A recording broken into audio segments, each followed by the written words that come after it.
नमस्ते, मैं हूं सीए डॉक्टर आकाश गुप्ता। आज 31 मार्च 2026 है, एक ऐतिहासिक दिन। आज एक 65 साल पुराने कानून का आखिरी दिन है। कल सुबह यानी 1 अप्रैल 2026 से इनकम टैक्स एक्ट 1961 की जगह पूरी तरह से नया इनकम टैक्स 2025 लागू हो जाएगा। इसमें क्या क्या बदला है और आपकी जेब पर क्या क्या असर पड़ेगा, चलिए डिकोड करते हैं। Number 1, new tax regime. अब यह है डिफॉल्ट। सबसे पहली बात, अब न्यू टैक्स रिजीम ही डिफॉल्ट ऑप्शन होगा। पुरानी व्यवस्था ओल्ड रिजीम यानी कि अब केवल एक ऑप्शन विकल्प रह जाएगी। नए स्लैब कुछ इस तरह हैं। 0 से 4 लाख तक कोई टैक्स नहीं, 4 से 8 लाख तक 5%, 8 से 12 लाख तक 10%, 12 से 16 लाख तक 15%, 16 से 20 लाख तक 20%, 20 से 24 लाख तक 25%, 24 लाख से ऊपर 30%। खास बात यह है कि सेक्शन 87A के तहत अब 12 लाख तक की इनकम प्रभावी रूप से टैक्स फ्री हो गई है। नंबर 2, अलाउंस में बड़ा धमाका। एजुकेशन और हॉस्टल सैलरीड क्लास के लिए एक बहुत अच्छी खबर है। एजुकेशन और हॉस्टल अलाउंस की लिमिट को कई गुना बढ़ा दिया गया है। चिल्ड्रन एजुकेशन अलाउंस जो पहले सिर्फ 100 रुपये महीना थी, उसे बढ़ाकर 3000 रुपये महीना प्रति बच्चा कर दिया गया है। हॉस्टल अलाउंस जो पहले 300 रुपये महीना थी, उसे बढ़ाकर अब 9000 रुपये प्रति बच्चा कर दिया गया है। ये नए रेट 1 अप्रैल से प्रभावी होंगे। नंबर 3, ITR डेडलाइंस और टैक्स ईयर।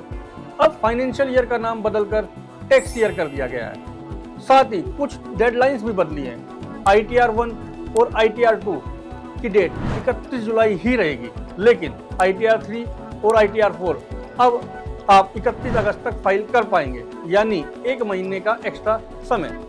रिवाइज रिटर्न अब आप 31 मार्च तक फाइल कर सकते हैं।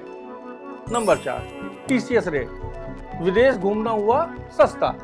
अगर आप विदेश घूमने का प्लान बना रहे हैं तो आपके लिए खुशखबरी है। 1 अप्रैल 2026 से कई TCS रेट कम हो गए हैं। उसमें ओवरसीज ट्रेवल जो पहले 5 से 20% तक था, अब सिर्फ 2% TCS लगेगा। एजुकेशन मेडिकल यह भी रेट घटाकर 2% हो गया है। हालांकि स्क्रैप, मिनरल्स और शराब पर यह 1% से बढ़ाकर 2% कर दिया गया है। नंबर 5, शेयर मार्केट और बायबैक। ट्रेडर्स निवेशकों के लिए एक कुछ बड़े बदलाव है। सिक्योरिटी ट्रांजैक्शन टैक्स, फ्यूचर और ऑप्शन पर STT बढ़ा दिया गया है। आप ऑप्शन पर 0.15% और फ्यूचर्स पर 0.05% होगा। बायबैक, अब कंपनी द्वारा बायबैक को डिविडेंड की तरह टैक्स किया जाएगा। सॉवरेन गोल्ड बॉन्ड, मैच्योरिटी और टैक्स फ्री लाभ केवल तभी मिलेगा जब आपने इसे ओरिजिनल इशू से खरीदा हो। सेकेंडरी मार्केट से खरीदने पर यह टैक्सेबल होगा। 1961 का एक्ट अब इतिहास है और 2025 का एक्ट हमारा वर्तमान। नए टैक्स स्लैब और अलाउंस का फायदा उठाने के लिए अपनी टैक्स प्लानिंग आज ही से शुरू करें।